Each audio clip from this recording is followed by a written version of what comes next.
Salem's Darkest Secrets Revealed, Studio Microphone Emoji, Part 1, The Seeds of Fear. In the cold winter of 1692, in a small Puritan village called Salem, Massachusetts, an invisible fear began to grow. Fog emoji. It started with strange behavior. Two young girls, Betty Paris, the daughter of the local minister, and her cousin Abigail Williams, began to scream, convulse, and speak in tongues. Doctors were puzzled. They could not explain the symptoms. And so, suspicion fell on the supernatural. Witchcraft.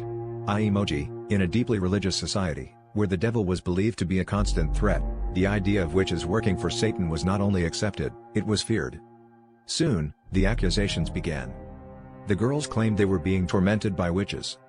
They named 3 women.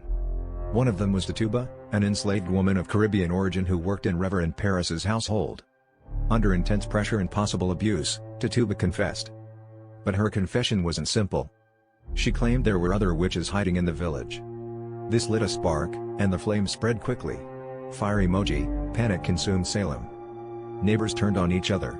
Old grudges became deadly weapons. People began to accuse anyone who acted differently, or had enemies. A simple dispute over land could now end in death. Scroll emoji. The Puritan belief system was rigid.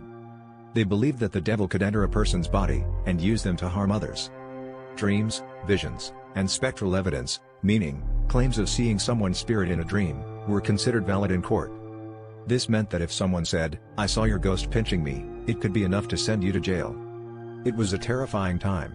Balanced scale emoji. The first person to be officially tried and executed was Bridget Bishop, a woman known for wearing black clothes and running a tavern, unusual behaviors for a Puritan woman. She was hanged in June 1692.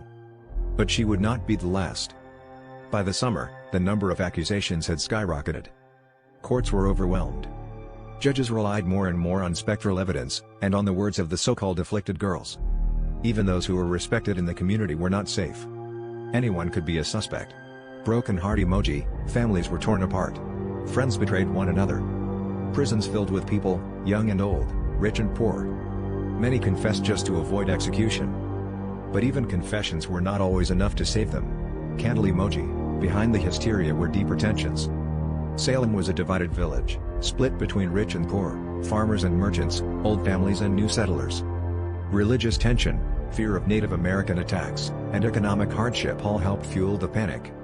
And yet, no one seemed able to stop it. The courts kept sentencing. And the hangings continued.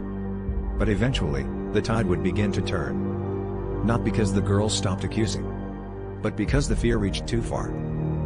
Witches, fear, and justice. The legacy of the Salem witch trials. The Salem witch trials came to an end in May of 1693, when Governor Phipps finally ordered the release of all remaining prisoners accused of witchcraft. Balanced scale emoji. The trials left behind a shattered community and a heavy legacy. 20 people had been executed. Over 100 more had been imprisoned.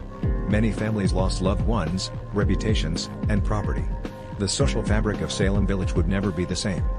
In the years that followed, there was a slow and painful reckoning.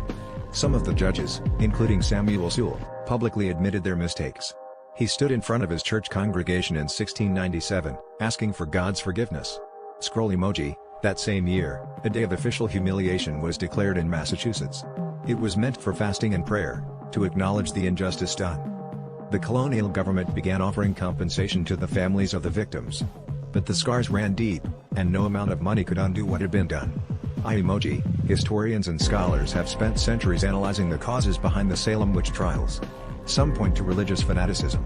Others to social divisions, local feuds, and fear of the unknown. Some believe that the trials reflected the anxieties of a Puritan society on the edge of transformation, struggling to maintain control in a world of increasing complexity. Books emoji. In literature, the Salem witch trials became a powerful metaphor. Writers like Arthur Miller used them to explore the dangers of mass hysteria and political persecution. His play, The Crucible, written during the era of McCarthyism, drew direct parallels between Salem and 1950s America. Graduation cap emoji. In modern times, the trials are studied in schools and universities around the world. They serve as a warning about the power of fear, the fragility of justice, and the importance of due process. Salem itself has embraced its complex past. Today, the city is home to museums, memorials, and reenactments. Each October, tourists flood the streets during Halloween season, drawn by the town's haunted reputation. But beneath the costumes and ghost stories, there is a deeper truth that remains. Candle emoji. The Salem witch trials remind us of what happens when reason gives way to fear. When accusations replace evidence. And when justice is sacrificed for control. The people of Salem, those who died and those who survived, have become symbols of caution, memory, and the human cost of moral panic. As long as we remember their stories, we hold on to a vital lesson. That truth matters. That justice must be blind. And that the past is never as far away as it seems.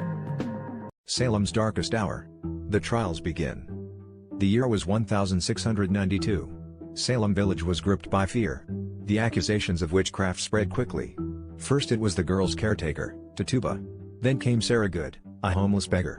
And Sarah Osborne, an elderly woman who rarely went to church. Broom emoji. None of them fit the mold of a respected Puritan woman. That made them easy targets. Under pressure, Tituba confessed. She claimed there were other witches in the village.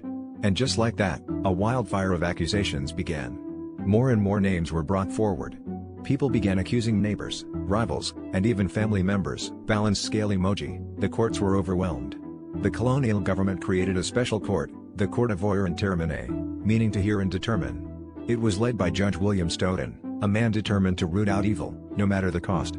The trials relied heavily on spectral evidence, claims that the accused appeared in dreams or visions to torment the victims.